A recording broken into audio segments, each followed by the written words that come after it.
Hi everyone, thank you for joining us today. In this video we're going to be reacting to another of BBILL BURR's comedy. This one is on dogs, kids and a Prius. I can understand the dog and the kids. Still trying to work out what the last one is. Alright, as in the logic behind the last one. Alright, without any further ado people, let's check him out. I think I'll be a good dad though. You know, I do. No, I analyzed it. I've actually finally come to the point. I want to have a kid, and I don't think it's that hard. I don't. Part of me really believes that, and the other part is I just like pissing off people with kids, you know? Whenever you say shit like that, oh, dude, you have no idea how difficult it is.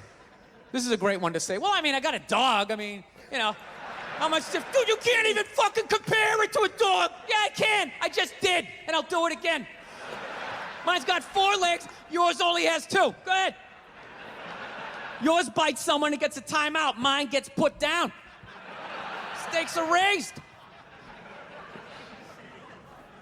No, I think I know. I think I know how to raise a kid. You know what it is? You just play catch with them. I think that's the big deal, man. That's how you raise a kid. You play catch with them. You just talk about life. You distract them by throwing the ball. They don't even notice. You're filling their heads up with your theories. Right? You don't do it the old school way, the way your parents used to. Sit down across from you. You want to tell me about your day? Did anybody offer you any drugs? You learning about sex? You're like, dude, you're fucking freaking me out. I'm trying to eat a Pop-Tart here, right? No, you're just taking the back. You play catch with them. That's it. You Like talk a about dog. life. Play catch with him like a dog. Oh, fetch. Do fetch with a dog. Right? What's that, son? Ah, we're not going to church today. Fuck that. It's all a bunch of bullshit. God's everywhere, but I gotta go down there to see him? Really? And he's mad at me down there and I owe you money? Go fuck yourself. Just cry. That's stupid. It's ridiculous. It's in here. All right? It's not down, it's in here. They try to take it. It's in here. You do something good, you feel good. You do something bad, you feel bad, you know? Unless you're like a sociopath and you don't feel shit, you know? Unless you got somebody duct taped upside down in your apartment, you know? And if you do something like that, I want you to feel like you can come to me, you know? Yeah, come to me, confess all of that. We'll go down to the precinct, we'll tell them everything.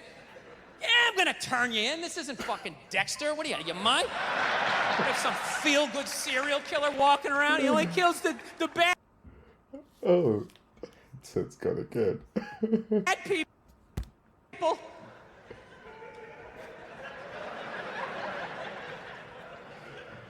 Listen, I know your mother and I, we've been arguing a lot lately, all right? But I know, you know I love her. I love her to death, okay?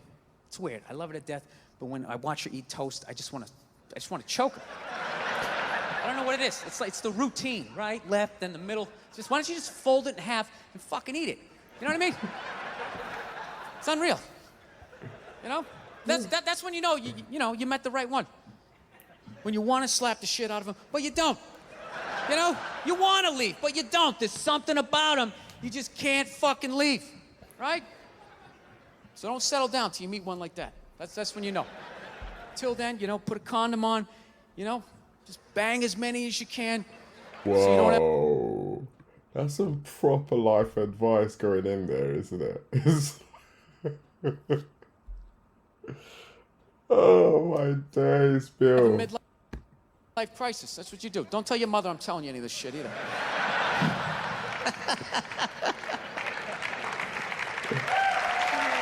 Yeah. That's my game plan. You know, I do have a dog. That doesn't count for anything. I've never understood that.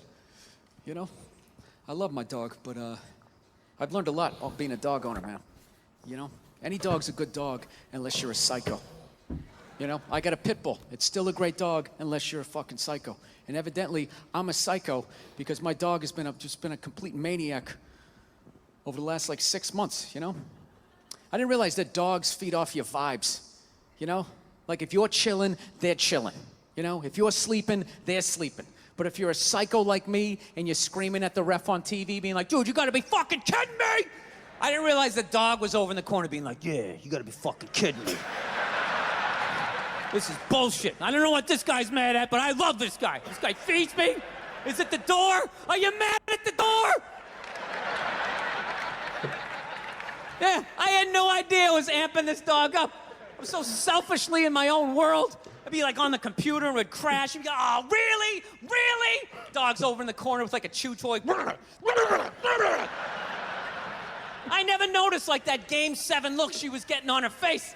And one day I amped her up too much, had no clue, and I went outside. We were just walking down the street, and some poor bastard comes the other way, and the dog's like, that's that motherfucker. Lunge at this guy. I had to pull her back. I'm like, dude, I'm sorry, man. I'm sorry. She's never done anything like that, right? Looking down at the dog, what's wrong with you? Dog's looking up at me like, huh? I got that son of a bitch, didn't I? I love you. You feed me. I got you. How the hell did you see him that far away, man? Your ears must be better than mine. It's unbelievable. Right? Then I got nervous. I got nervous around my own dog. I started thinking, fuck, are pit bulls really like this? Do they just go psycho? Man, this is nuts, right? That's another bad vibe to have around your dog, because they pick up on that vibe, right? This dude comes walking down the street, and I immediately just start thinking like, oh shit, she gonna do it again? Oh shit, oh shit. Dog just looks at me like, oh shit, what? Oh shit, what? Him? Ah! Runs at another guy. Had to pull her back. Jesus Christ, I'm sorry. Looking down at the dog. Dog's trying to chest bump me and shit, right? Dude, it got so bad one day, she almost ate a landscaper, right? Yeah, so I'm like, I gotta take this thing to a trainer, man. So I load it up in the Prius, and I drive over there, right? Yeah, I have a Prius. Go ahead, judge me.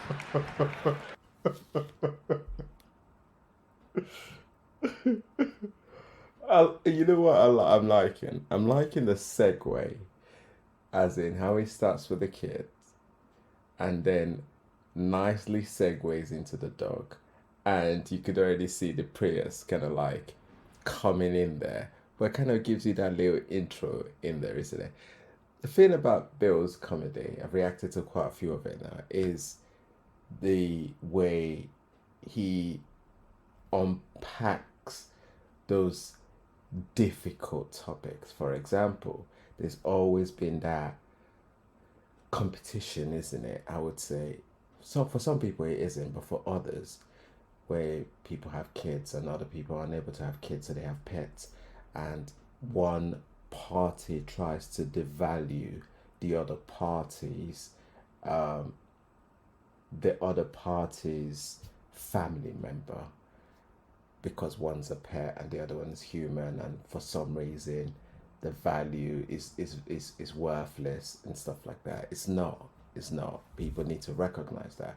I suppose to a certain extent some people do treat dogs as humans, which then causes a problem, because as an animal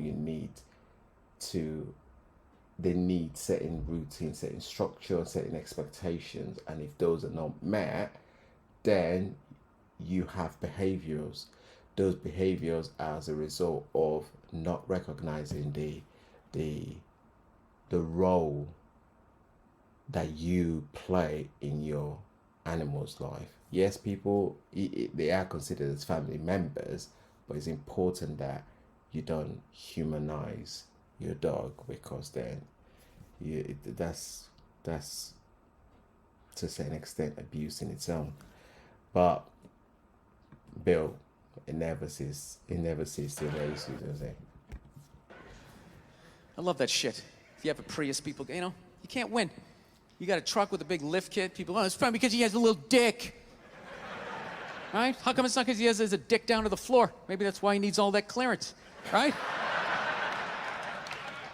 You know? If that means you have a little dick, then if I have a Prius, doesn't that mean I have a huge dick, right? Because according to my friends, it means I'm a fag, right? Anyways. Let me towel off here for a moment. So I fucking take this dog down to this trainer, right? And I show up, got the dog in the back. The trainer comes out, he's got his hat on backwards, he got stubble, big, large cargo pants, all shorts on and stuff. And I'm thinking, this guy's a psycho, right? And I look at my dog. My dog's like sizing him up. I'm like, this is perfect. He can handle him. So the guy goes, all right, when you hand this dog to me, make sure you got the leash totally taut like that, all right? Don't have any slack in it. I said, no problem, right? And somehow I fucked up. I left a little slack in it, and this dog just lunged right at the dude's balls, right? And just barely missed him and just got a big mouthful of his big cargo shorts, right? And immediately he just grabs and goes, all right, get out of here, right? But instinctually, I tried to help out, and he just goes, get the fuck out of here! Yeah, I didn't realize that the only reason why the dog was acting like that was because I was there and it felt like it needed to protect me. So the second I left, the situation immediately just became awkward, right? Dog was just sitting there like, okay, like I thought we were like together and we were like friends and you were some bad guy and all of a sudden you just drove away and I don't know how to feed myself. You want to be friends? Yeah, I come back 4 days later, the dog's laying at the guy's feet, right? He's rubbing her belly, she's reaching up, playing with his goatee and shit. And he goes, go ahead, have a seat. Why don't you take me through your day with this dog? Immediately, I started getting like this First 48 vibe, right? Like they're coming at me. So I got like defensive. I'm like, what do you mean? I take it for a hike every morning. He goes, that's good. Anything, special happen on the hike? I'm like, well, I don't know. She takes a shit. I pick it up. It's like, all right, easy.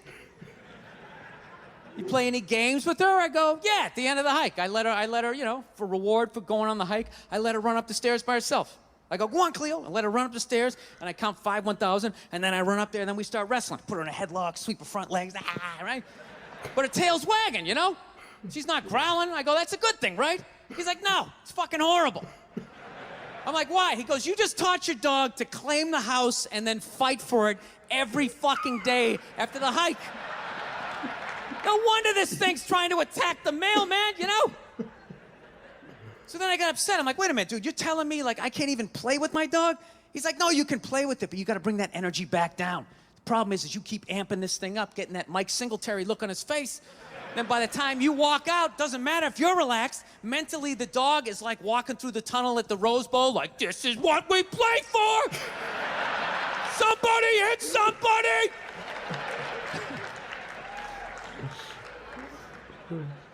Yeah, so I'm actually learning to control my temper because of a fucking pit bull. So, I don't know, my girls. Oh, that's so brilliant. That's so brilliant. Oh my days, man. It's that's good, wasn't it? I thought it was really, really good.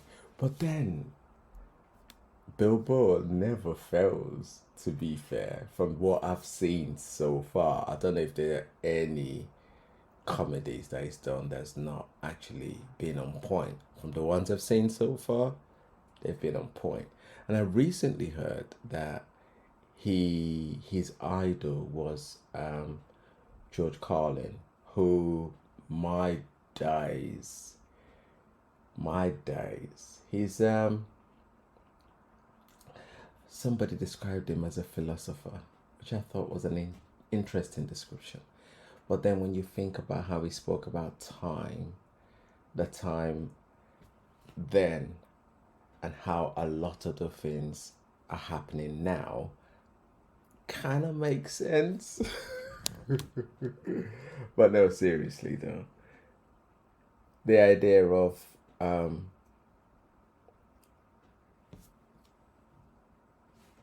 these three things, so children, dogs, and a Prius.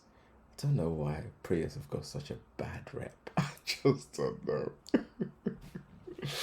Come on, you should be able to drive any car you want. I say that, but I don't know. But no, the most important thing is about you, isn't it? It's about your values, and it's about what you're getting out of that. So for example, if you're driving a Prius and it works for you, then what does it matter what anybody else is saying? And this is what being kind of guided by societal expectations of what you should drive, what you should wear, which food you should eat, and what route you should take, what you should do when you get to a certain age. all of these sort of things, this pressures, we need to be very, very careful about them, because a lot of the time they can be quite dangerous, because you put unnecessary pressure on yourself, which then means that if you haven't fully prepared yourself to process whatever situation you're in at that point in time, you're likely to do yourself some great, great damage. And it's not good. We need to make sure that we follow the direction that we've picked, because we feel that is more appropriate for us and not what society expects us to do. Come on, people. That was good. That was good. That was good. Need to check out more. I've not checked out BBILL BURR for a long time now. So I'm gonna make sure that I keep checking out more of his stuff and adding it. We're doing music, we're doing social issues again, and also we're gonna be doing videos on books as well. I've heard a lot of people talk about me doing like voiceovers, and I've taken time to think about it. It's not something I've ever done before, but I'm willing to give it a go. Come on, it's a new challenge. Let's see how we go. If we can please decide Saturday or Sunday when we should put it on, and then I would try and make it happen. This is the book we're starting with. Title is It My Fault, Mummy? It's written by a foster carer of a child who she looked after. Real life story. The names are all altered for safeguarding reasons, and that includes the foster carer's name. So what I'm going to do is I'll read a chapter every episode. I'll put it on YouTube to begin with, and then we can all see how it goes. I would really, really appreciate your contribution when they start rolling out, just to see how we can perfect it together. And yeah, when we're doing it, we're going to be taking recommendations of book. We're going to try and do it once a week, and we'll go from there. All right, people, let me know in the comment section below what you thought about this one. If you like what we're all about, please like, subscribe, and join our community. And until next time, people, you make sure you look after yourself. It has been Kings. Peace. Bye for now.